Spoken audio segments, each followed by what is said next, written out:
नमस्कार दोस्तों, बिहार इलेक्शन 2025। बिहार में चुनाव आम राज्यों की तरह सिर्फ चुनाव नहीं होता है, गली मोहल्लों हर जगह एक महापर्व की तरह बिहार में चुनाव को किया जाता है। इसमें ग्रासरूट लेवल यानी कि जमीनी स्तर से लेकर के उच्च लेवल तक के लोग जो हैं कहीं ना कहीं कुछ ना कुछ उनकी पॉलिटिकल आपको एक आइडियोलॉजी या पॉलिटिकल बातें आपको नजर आ जाएगी। अगर आपको मेरी बातों पर यकीन ना हो तो आपने भी कई बार अनुभव किया होगा कि चुनाव के समय छोड़िए, अंदिना भी अगर आज आप किसी भी चाय की दुकान पे या नाई की दुकान पे बैठेंगे तो वहां की सुबह सुबह की गर्माहट के साथ साथ चुनावी चर्चा आपको होती हुई नजर आ रही होगी, जो कि आपको शायद किसी टीवी चैनल पे नजर ना आए।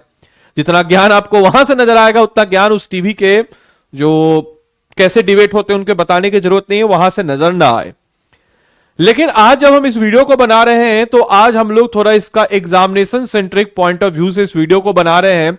यानी कि आज के इस वीडियो में हम लोग चर्चा करने वाले हैं 2025 की जो चुनाव हुआ है इसमें क्या क्या इंपॉर्टेंट फैक्ट्स आए हैं, कहां से BPSC prelims point of view से एग्जाम में क्वेश्चन बन सकता है, और साथ ही साथ अभी तक के बिहार के इतिहास के जितने भी चुनाव हुए हैं उन चुनावों में क्या खास था, और अभी तक चुने गए जितने भी हमारे सीएम हैं उनकी क्या खास बात थी। ऐसे तमाम तरह के पहलुओं के ऊपर हम लोग इसमें चर्चा करने वाले हैं। तो सारे बच्चे इस वीडियो को अंत तक जरूर देखिएगा। तो दोस्तों, सबसे पहले अगर हम बात करते हैं बिहार चुनाव 2025 के बारे में, तो एक तरफ वो सरकार थी जो पिछले 20 सालों से बिहार पे रूल कर रही थी। आपका हमारा हम सबका बचपन 2005 से लेकर के 2025 तक रूल करने वाली यानी कि इस एनडीए गवर्नमेंट के अंतर्गत बीता। आपने या मुझे लगता है कि बहुत सारे लोगों ने पुरानी गवर्नमेंट को कभी देखा भी नहीं होगा, सिर्फ और उसके किस्से और कहानियों को हम देखते हैं।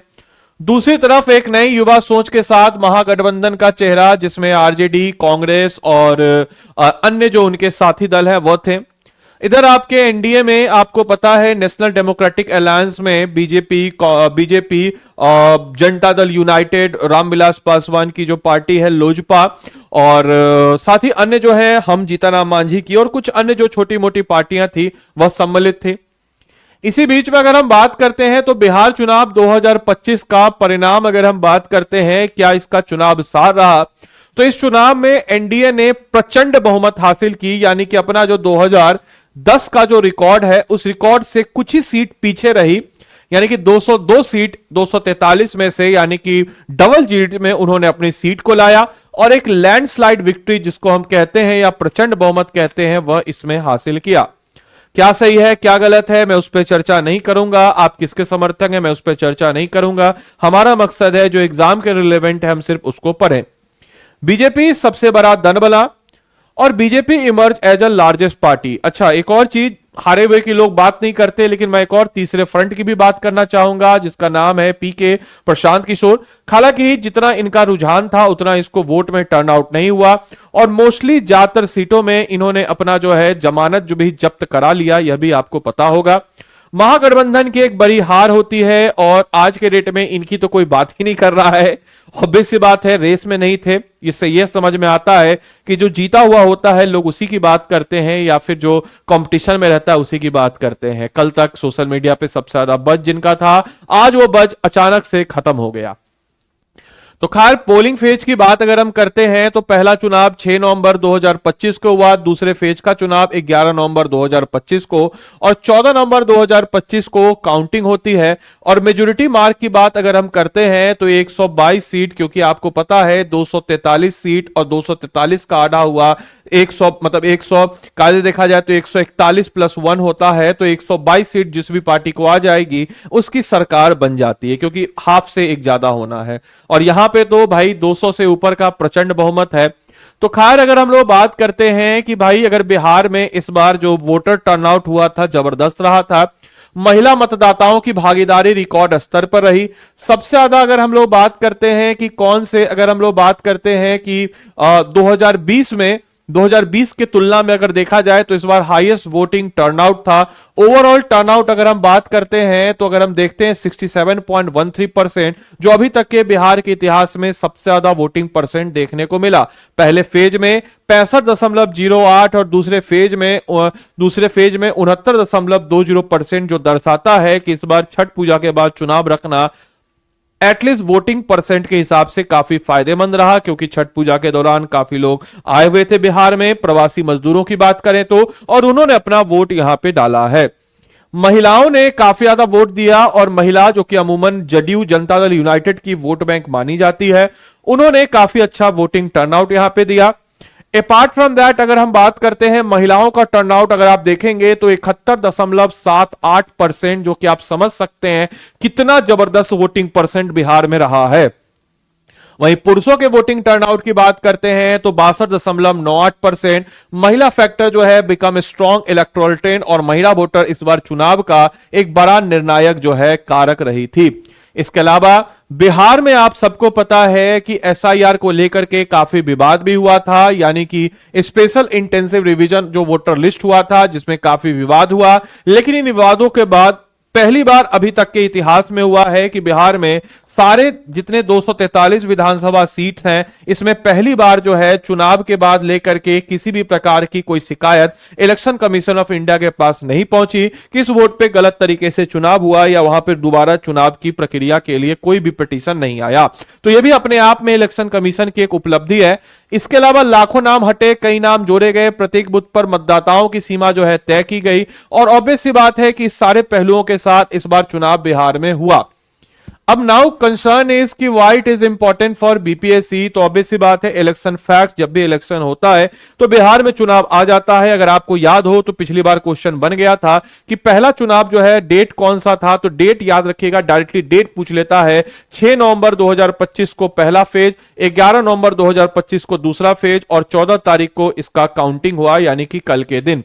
इलेक्शन फैक्ट जो करंट अफेयर्स के एग्जाम में पूछे जाते हैं, प्रीलिम्स में पूछे जाते हैं, alliance structure, turnout, major issues, ये सब आपके एग्जाम में आ जाते हैं प्रीलिम्स पॉइंट ऑफ व्यू से। और उसी क्रम में अगर हम बात करते हैं तो बिहार से जुड़े कुछ महत्वपूर्ण तथ्यों की बात करें तो करंट अफेयर्स की बात अगर हम करते हैं तो 2025 में इलेक्शन रिजल्ट में वुमेन्स पार्टिसिपेशन का जबरदस्त ट्रेंड रहा।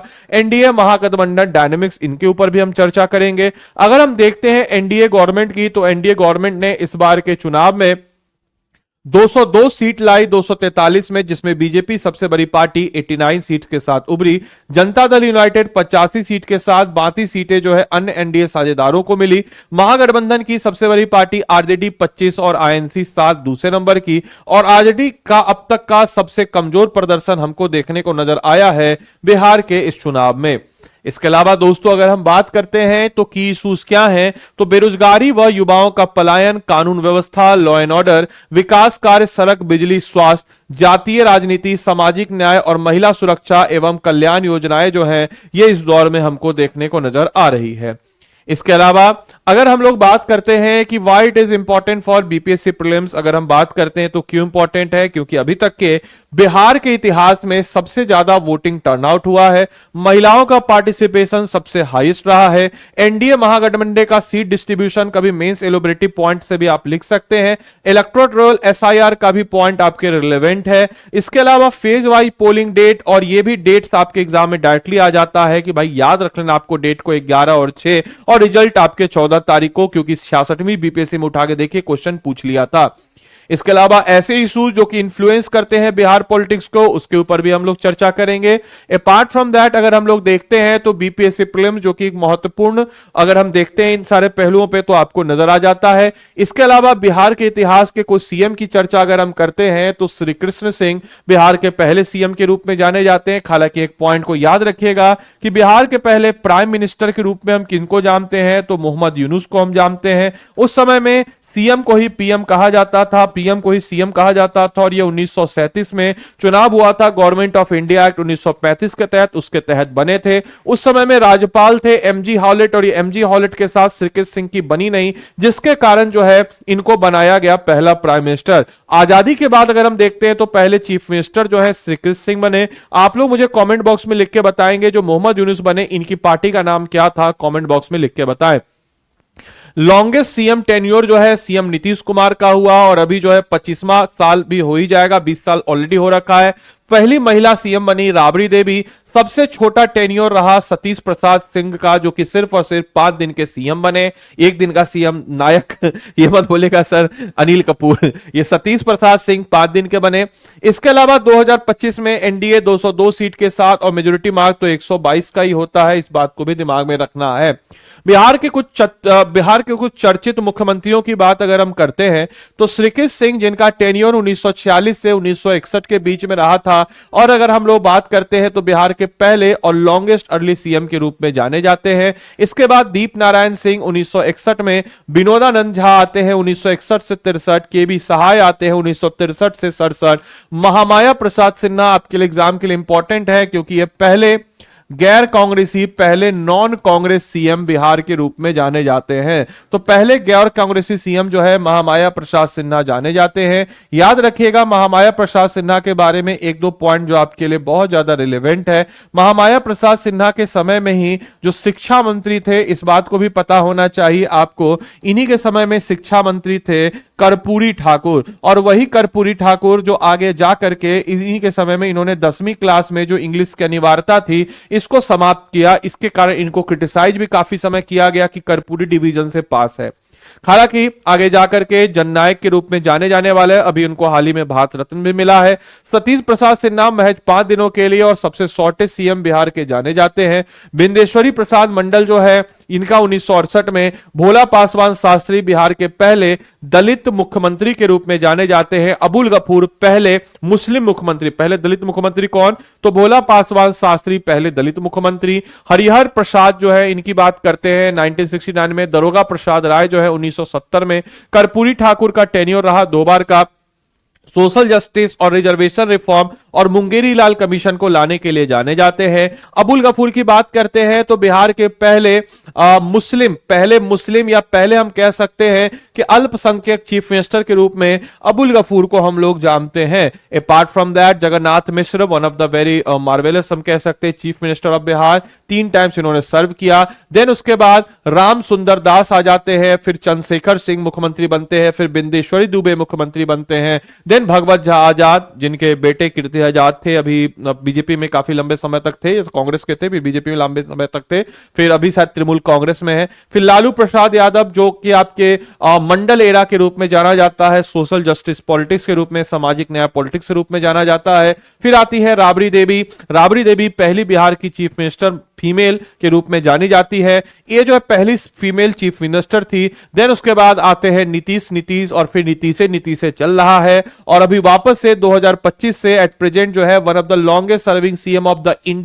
इंडिया के सबसे लॉन्गेस्ट सर्विंग, हालांकि बीच में कुछ समय के लिए जीतनराम मांझी को भी इन्होंने बनाया, जो कि आज के डेट में हिंदुस्तानी आवामी मोर्चा हम पार्टी के मुखिया के रूप में भी जाने जाते हैं। तो ये कुछ इंपॉर्टेंट तथ्य, इंपॉर्टेंट बातें हैं। बाकी आपके लिए कुछ प्रीलिम्स पॉइंट ऑफ व्यू से क्वेश्चन है, आप इसको सॉल्व कीजिए। पहला क्वेश्चन है बिहार इलेक्शन 2025 में कुल कितनी सीटें थी? आसान सा क्वेश्चन है। बिहार के प्रथम मुख्यमंत्री कौन थे? आराम से इस ऑप्शन को देख के उत्तर आप दे सकते हैं। How many seats did NDA win in Bihar election 2025 में बिहार इलेक्शन में एनडीए ने कितनी सीटें जीती?